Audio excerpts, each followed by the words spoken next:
Strange Tales from Liaozhai. Volume 4. Pu Songling. Table of Contents. Acknowledgements. Introduction. The strange business of Confucian ideology and advancement, Pu separation of values and system. 2. Purchasing posterity, wives and concubines as commodities in Pu's tales. The Tales. 249 Scholarling. 250 Punishing a lewd fox. 251 The City on the Mountain. 252 Zhongcheng. 253 Scholar's Son. 254 The Eighth Great King. 255 Pretending to Hang.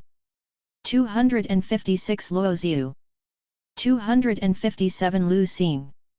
258 Ninth Sister Shao. 259 Gong the Immortal.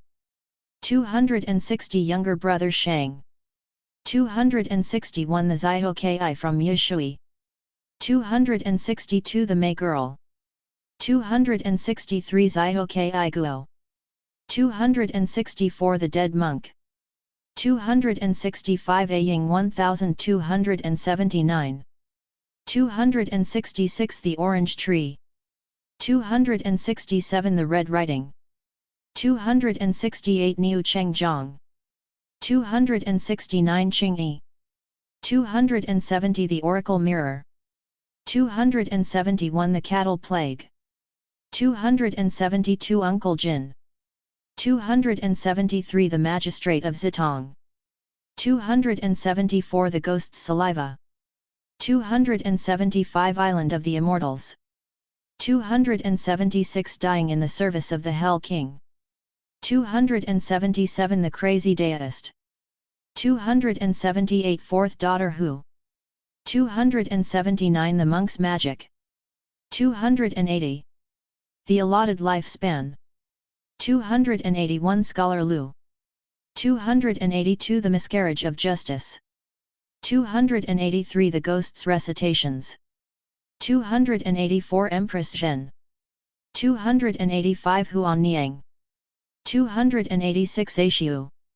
287 Scarred I Yang. 288 Xia Qi. 289 Jin the Monk. 290 The Dragon's Trick the Spider. 291 The Businessman's Wife. 292 The Hell King's Banquet. 293 Treating the Ghosts. 294 Slender Willow. 295 The Painted Horse. 296 Swindles. 297 Releasing the Butterflies. 298 A Boy Gives Birth to Sons. 299 Scholar Zhong. 300 The Ghost Wife.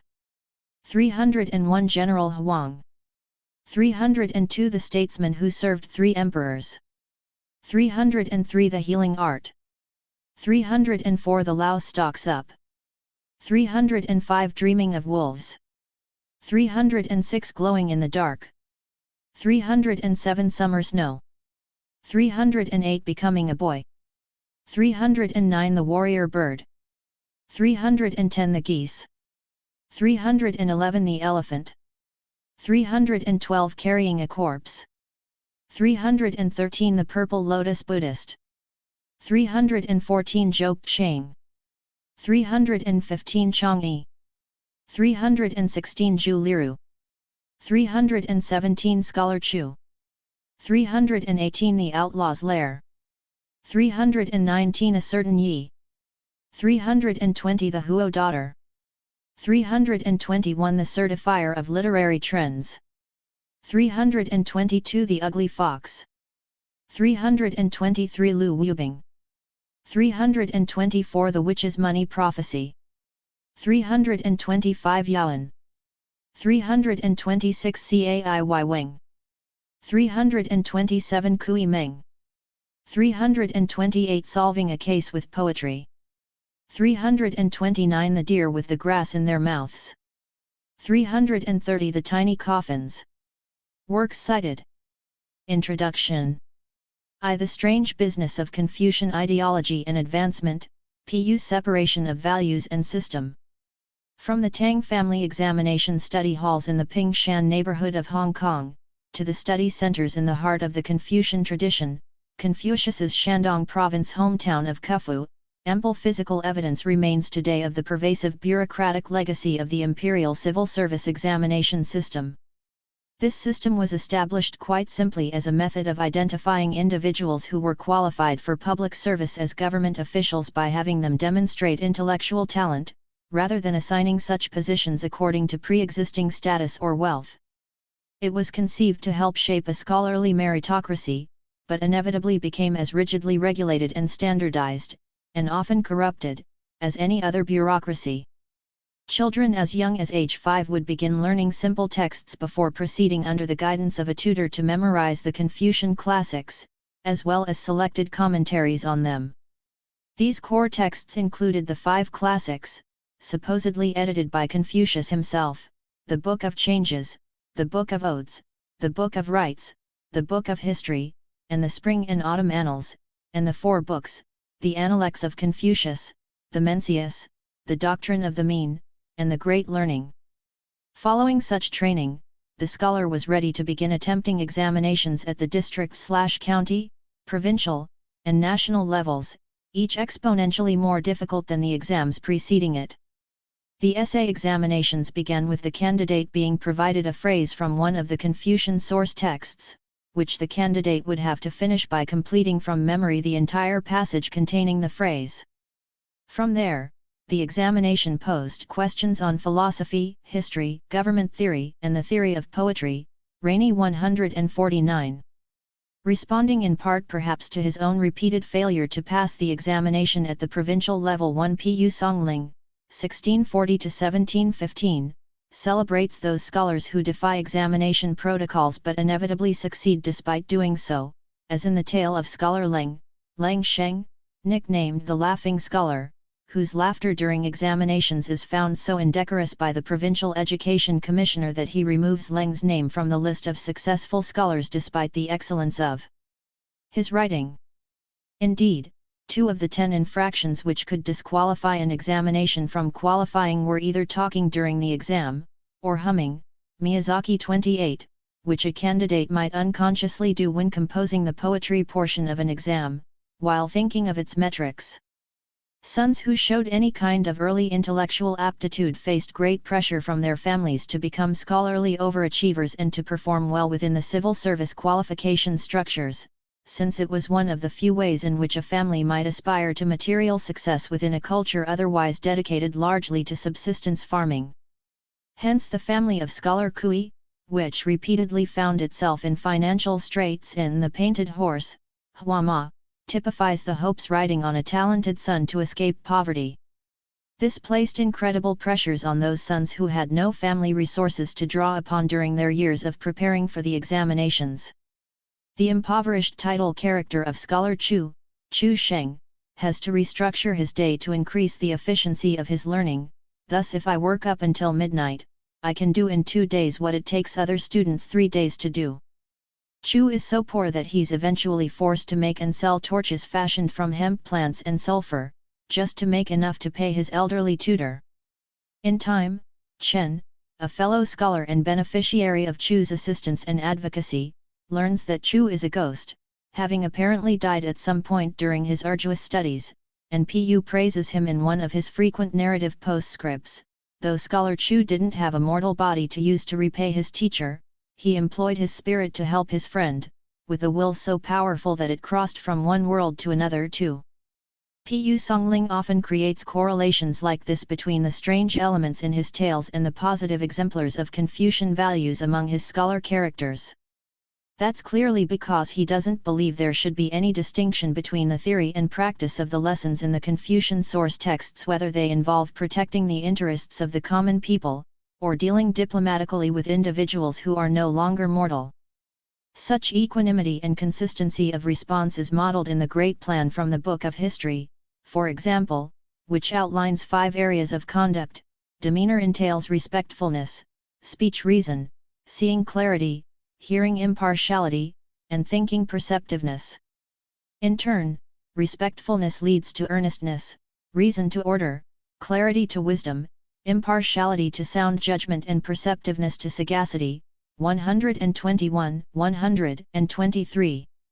When scholars Song and Wang challenge the surly scholar from Yuhang to a literary contest based on themes drawn from Confucius's Analects in Pu's The Certifier of Literary Trends, S.I. Wenlin, he has no hope of beating them because he hasn't internalized the meaning of the values associated with the lessons in the Confucian source text. Hence when a monk burns compositions by each of the competitors, mystically sniffing their relative merits in the smoke coming off of them, he finds the smell of the Yuhang scholar's burning writing to be little short of putrid. The similarity between lessons in the Confucian canon of texts, and lessons in Pu's tales, is clearly quite unambiguous by design, whether the author's aim is ultimately to provide evidence of the degree of his own study of the source texts, or to articulate in an explicitly narrative form the philosophy that he finds most compelling in them. Confucius teaches his follower Zilu, in the Analects, to know what you know and know what you do not know. This then is wisdom. February 17, 79.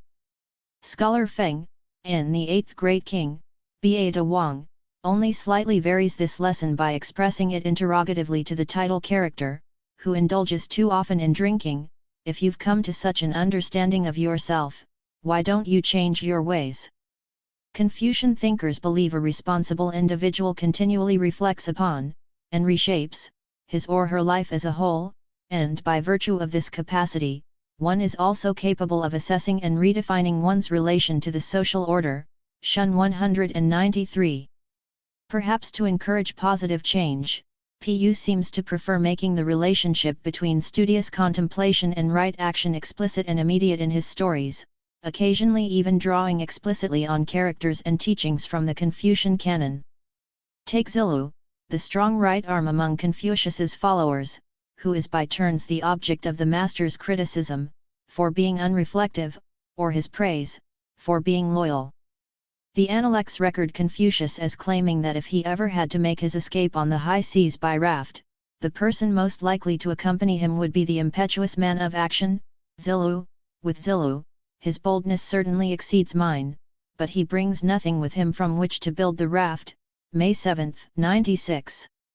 Emphasizing Zilu's brash actions, Pu's The Ghost's Recitations, Guiling, depicts Master Zhan, whose habit it is to get roaring drunk and then ride his horse up the steps into a Confucian temple, until he eventually dashes his head against a tree during one of his inebriated desecrations, and before he dies, cries out, "Zilu's so angry at my impertinence, he's beaten my brains out."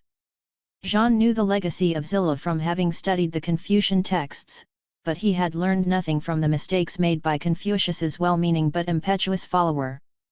This was unfortunately too often the case among Confucian scholars aspiring to official appointments even before Pu Songling's time.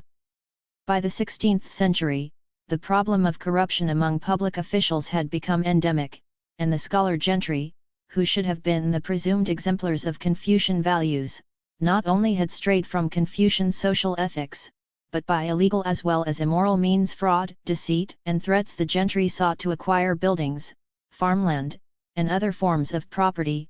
Chao 18. The prestige of being respected as men of superior intellect, conferred upon scholars who became officials through their civil service examination achievements, frequently empowered such illegal acquisitiveness. Despite the admonition given to Zilu by Confucius in the Analects, the flaw in being fond of acting wisely without equal regard for learning is that it leads to self-indulgence. 17.8.205.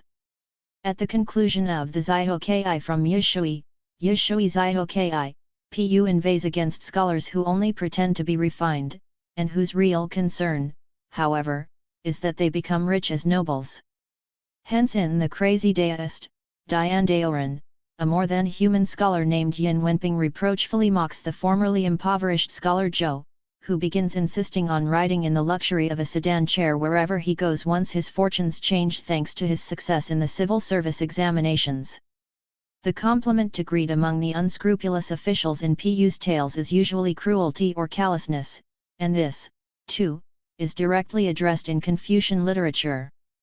The Book of Rites describes an encounter between Confucius and a woman crying at a family tomb, who explains that her grief is due to the tragic deaths of her father-in-law, her husband, and finally her son, each of whom was killed by a tiger.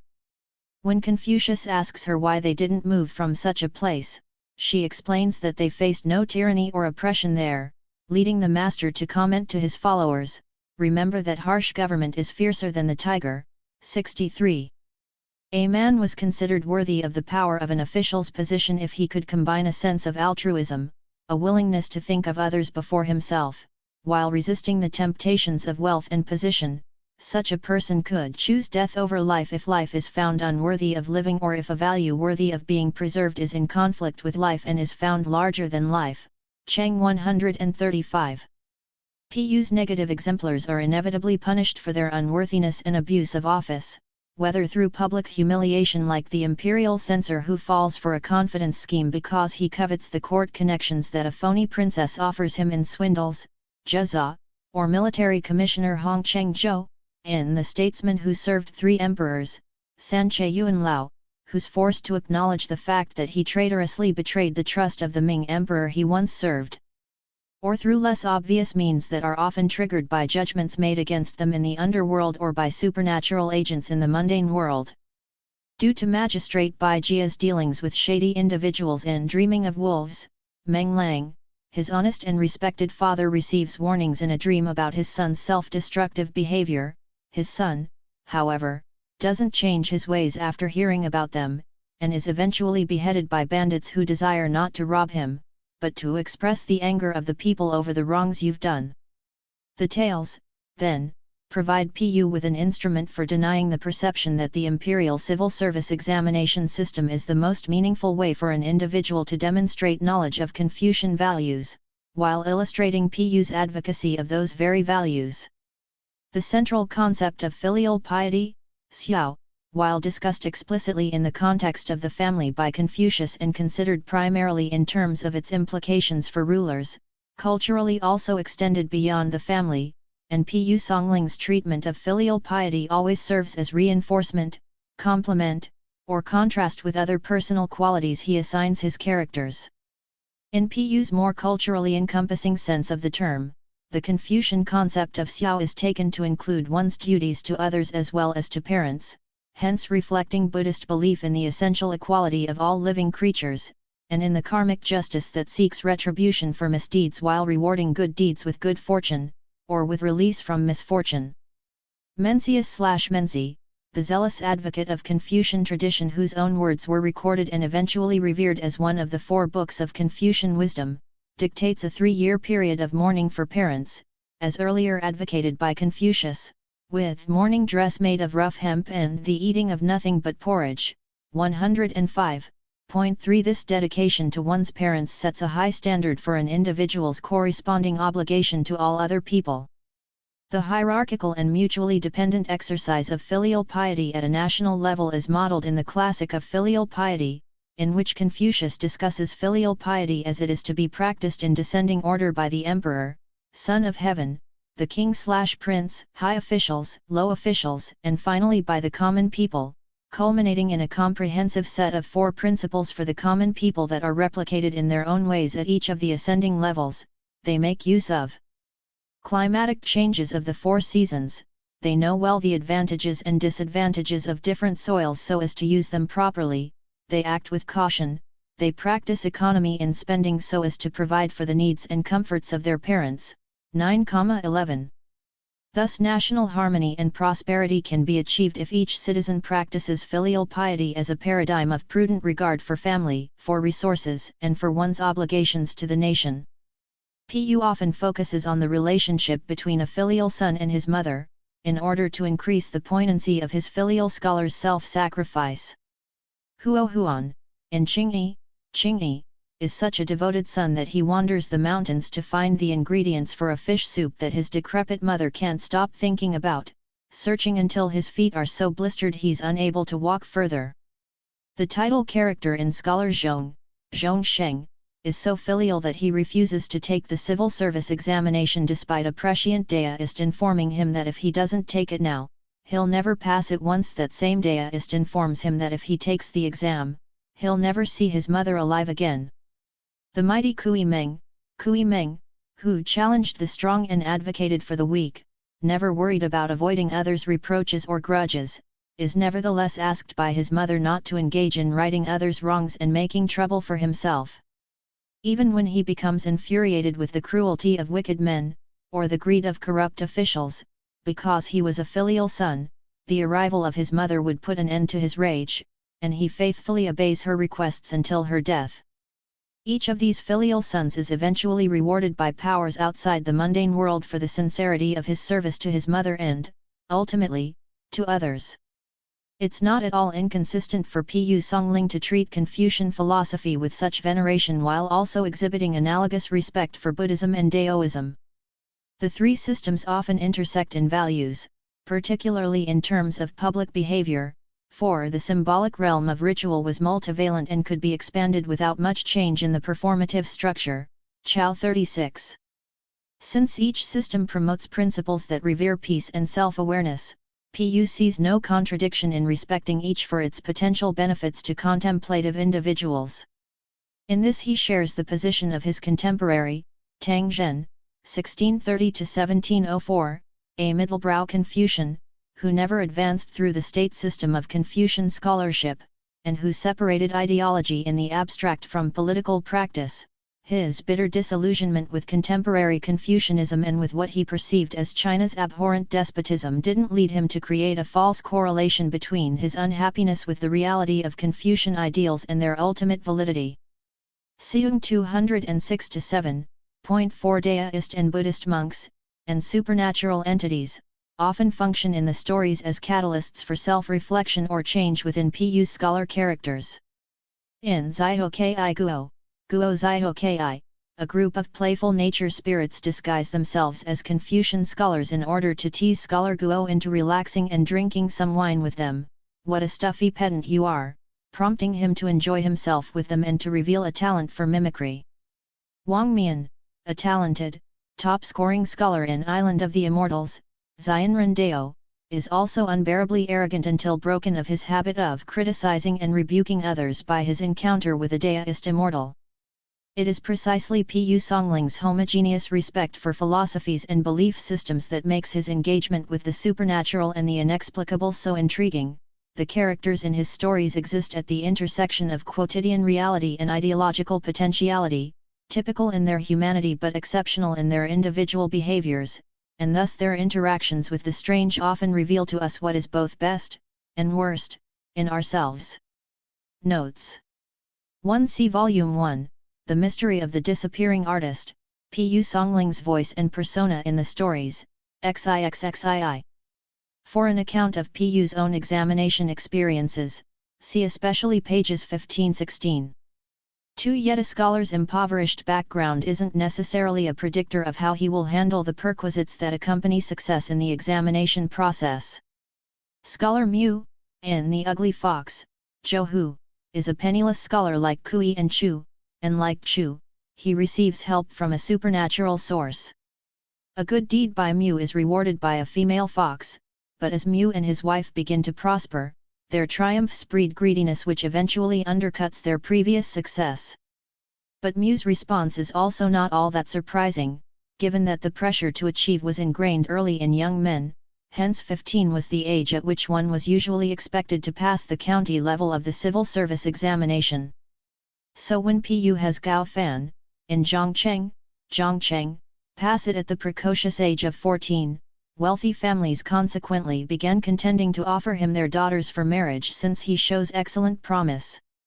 But the standards and expectations for subsequent levels of the examination were progressively more demanding, given the mental pressures and privations of preparation.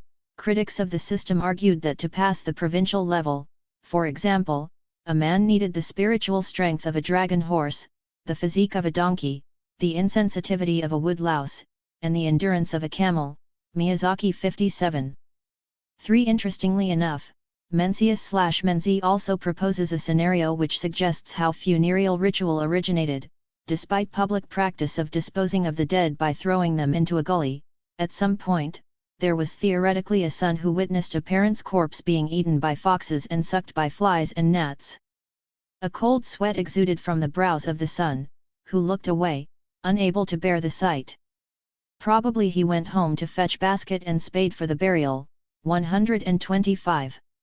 4. Tang would certainly appreciate the negative examples in Pu's The Outlaw's Lair, Dao Hu, wherein obedient, law-abiding scholars are forced by Magistrate Ling to forfeit their possessions in favor of wicked tax dodgers. This culminates in two rogues arguing, each claiming that the other is a Zaihoki, a scholar who has passed the civil service examination at the county level. In normal contexts a designation of honor, here it becomes an undesirable tag because it equates status with taxable revenue. Pu ruefully concludes, alas! These men were eager to be identified as outlaws, but shunned the title of Zaihoki, what a strange reversal. 2. Purchasing posterity, wives and concubines as domestic commodities in Pu's tales. While following the amorous adventures of Pu Songling's scholar protagonists, readers may be surprised to discover in the midst of a scholar's extended liaison with some female who eventually turns out to be a ghost, a shape-shifting fox, or a demon, that the scholar is already married, yet he seems to feel absolutely no sense of guilt or marital betrayal as a consequence of his actions. Judith T. Zeitlin has noted that these relationships are frequently allowed to become permanent. The supernatural woman may be incorporated into the human protagonist's household as a legitimate wife, and she may even be enlisted to fulfill the social mission of the family by reproducing the patriline. 2001, 199. Alternatively, the scholar might choose to make his otherworldly beloved a concubine, a role subsidiary to a proper wife's, with little legal protection or social status, or to take her into his household as a maidservant. The determination of the roles, however, of wife, chi, concubine, ki, or maidservant, bai, was ultimately a matter of commercial negotiation. Wives were acquired through a betrothal process that entailed exchange of gifts and ceremonies. Concubines were purchased through a market in female labor much as maids were. Ebri 2002, 3.1. By the time Pu Songling was writing during the early Qing dynasty, 1644 to 1911, this economic model of domestic partnering had already been culturally reinforced for over a millennia. The first step in the traditional marriage process in Pu's time was for some member of the prospective husband's family to go in person to speak to the prospective wife's family about the possibility of a match, or, more conventionally, to hire a matchmaker or go-between, to present a compellingly positive portrait of the prospective son-in-law. Hence Gan Yu, in Pu's story A Ying, who has raised his little brother, Ganju, by himself ever since their parents died when they were still children, works tirelessly to arrange a suitable marriage for his brother once Ju develops into a handsome, promising scholar. After this initial contact between family representatives, a Swan Ming, or forecast of the couple's potential future fortunes, derived from comparison of their individual birth dates, would be obtained from a fortune teller before discussion could proceed. A positive outcome would lead to the presenting of the bride price, cai li, literally gift of riches, presents and money lavished as generously as financially possible on the bride's family. Then the tongshu, or almanac, is consulted by a diviner on behalf of the groom's family, since it's a closed book to most Chinese, opened for them by specialists when the need arises, such as for marriage, funerals, travel, etc. Palmer 13, to derive an auspicious date for the marriage, with an announcement message sent subsequently to the bride's family. The Chinese reader of Pu's Zaiqi, recognizes how extremely suspicious it is, once Chamberlain Wang brings up the subject of bride price to a woman offering a beautiful girl as a wife for Wang's idiot son, Yuan Feng, for the woman to reply that if the girl could live in a large home with servants, feeding upon fine foods, where she'd be satisfied, and my responsibility to her would be fulfilled, why should I dicker and make demands? 2. Indeed, it's doubly suspicious, a man of Wang's financial position could afford a hefty bride price, and that price, with its attendant expectation regarding costly gifts, would ordinarily be even further inflated in acknowledgement of the beauty of the prospective wife.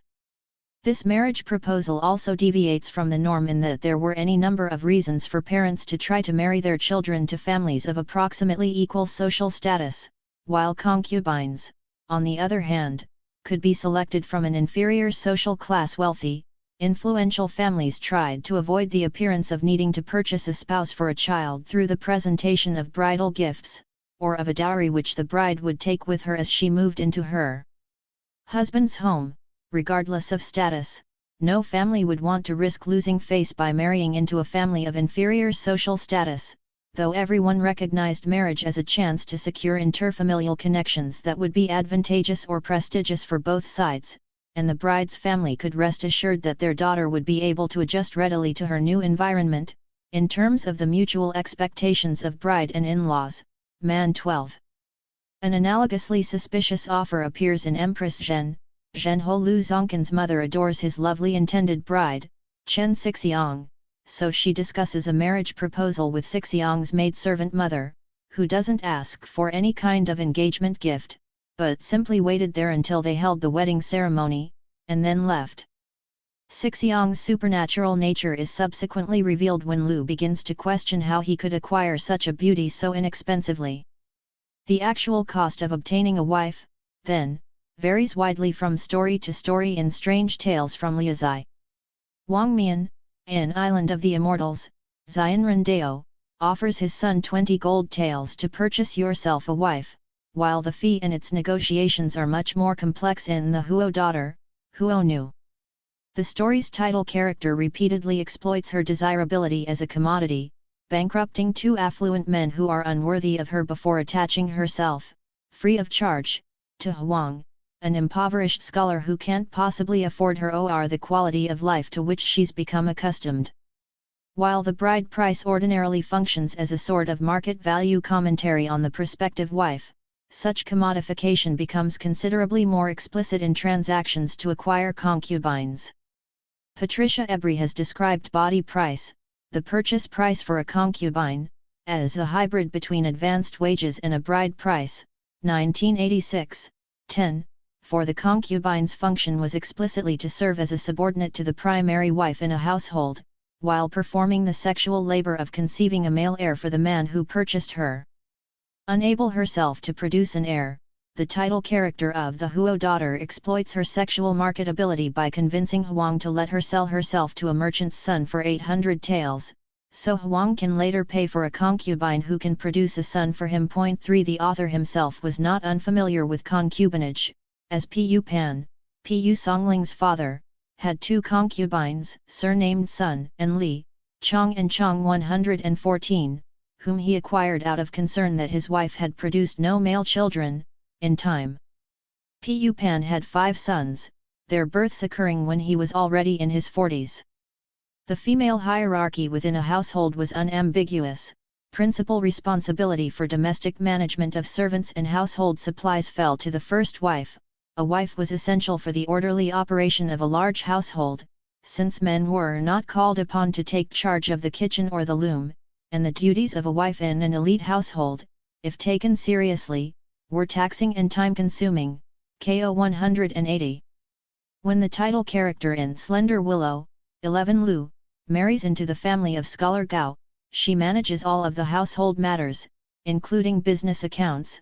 From the time she got up in the morning till the time she went to sleep, she managed their financial records, filling them in diligently. Second and additional wives were subject to the domestic tasks assigned at the discretion of the primary wife. Concubines were expected to serve the first wife specifically in skilled tasks, such as sewing, and maidservants performed labor-intensive chores assigned by the primary wife. Concubines were legally considered secondary spouses, rather than wives per se, but the children they bore to the men who purchased them were considered equals in status and rights under Chinese law to the children of the wives in the household. Circumstances could occasionally lead to a reordering of the hierarchy by way of redefining a woman's role within it. A maidservant, for example, might be promoted to a concubine, or if a wife were to die, a concubine might be legally promoted to take her place. Perkins 99. Hence concubine Li advises her daughter to show respect for the title character of fourth daughter Hu Si Niang, herself the daughter of a concubine, since Li recognizes that the combination of Hu's natural talents, and the diligence of Hu's ambitious husband, will almost certainly guarantee the couple's eventual social elevation. Unfortunately, the potential for a concubine's upward mobility was often impeded, or thwarted altogether, by a jealous first wife who could read constant reminders of her own failure to produce a male heir in the, almost inevitably younger, concubine's household presence. Although during the Ming and the Qing a concubine was the legal subordinate of the principal wife, a concubine who was favored by the husband could often get away with arrogant treatment of the wife. Wu 24. Chai Tingbin's shrewish wife, Jin, proves infertile in ninth sister Xiao Ju Niang, so he takes 100 taels and buys a concubine who's abused so badly by Jin that she dies a year later. After Chai calls for a marriage broker to find him another concubine, he later obtains an adopted daughter from the Lin family, whom Jin soon drives to suicide. In both cases, the proprietary nature of the relationship between the concubine and the family owning her, in conjunction with the norms of domestic hierarchy, shield Jin's actions from prosecution. Domestic violence was often judged by a relative standard. It was less serious for a family head to kill a maid than to kill a concubine. It was more serious for a concubine to injure a relative of her master than for a wife to do so. Ebri 1986, 6. The title character of ninth sister Xiao escapes the fate of her predecessor concubines largely because her selflessness shames the vindictive Jin into changing her ways after the independent-minded, learned Xiao stoically suffers the familiar humiliations associated with concubinage. 4. On one point, however, wives were only slightly more secure than concubines within the domestic hierarchy. If prompted by sufficiently severe economic woes, husbands were free to sell either or both of them. Qing Penal Code authorized husbands to sell wives or concubines if they had been adulterous, with no burden on the husband's part to prove her guilt other than his testimony, and though there was no formal mechanism to stop a husband or father-in-law from selling a primary wife, this was rare. The concubine was likely to go first in cases of poverty, and wives would only be sold in destitution, although there are recorded cases of women being sold for being stupid or loose by reputation. Sin 156. The title character of Lu Xing, observes an impoverished man, driven to desperation by a famine, offering to sell his wife to sesame oil shop owner Ma for a mere 300 coppers, a little less than 1/3 silver tael. Ma's response to Lu about the matter reveals precisely how unsettled a woman's position remained.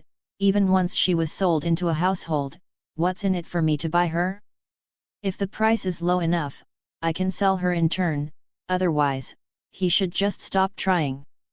Rather than viewing the wife as a person, Ma sees her in strictly financial terms as either a commodity/asset, or as a liability, another mouth to feed. While the surly Lu is initially indifferent to the transaction, he quickly tires of the dickering and gives the man 300 coppers while telling him to keep his wife. Pu's displeasure with Ma's mercenary position is reflected by the fact that this act later saves Lu from a near-fatal encounter. In the underworld, one of the Hell King's clerks tells Lu that if not for this generous deed, your execution would have been ordered for today, and you'd have been reincarnated as a beast. Most of these elements of the domestic commodification of wives and concubines appear in Chang'e, with Pu introducing supernatural resolutions to secure the perpetuation of the male protagonist's family line, while avoiding the economic exploitation of the story's female characters. Zhong Zimei and his father meet an old woman, and the beautiful Chang'e, living in the woods, but the father hustles Zimei away when the woman offers him Chang'e for his wife, old Zhong laughing politely as he seriously warns his son, one word can cost 1,000 taels. It's an accurate assessment, for the old woman had originally taken the mysterious beauty into her home, considering that someday she could sell her for a high price indeed. And a year later, after his parents die, when Zimei returns, the old woman demands precisely that exorbitant bride price, rationalizing, I need to dress her properly, which is why I expect 1,000 taels for the proposal. Unable to come up with the 500 taels she requests up front to secure the marriage contract, Zimei begins taking gifts to Dian Dang, a neighbor's attractive daughter. Upon learning why he declined to marry her, Chang'e hands over a quantity of gold taels to Zimei, and Dian Dang volunteers to become his second wife,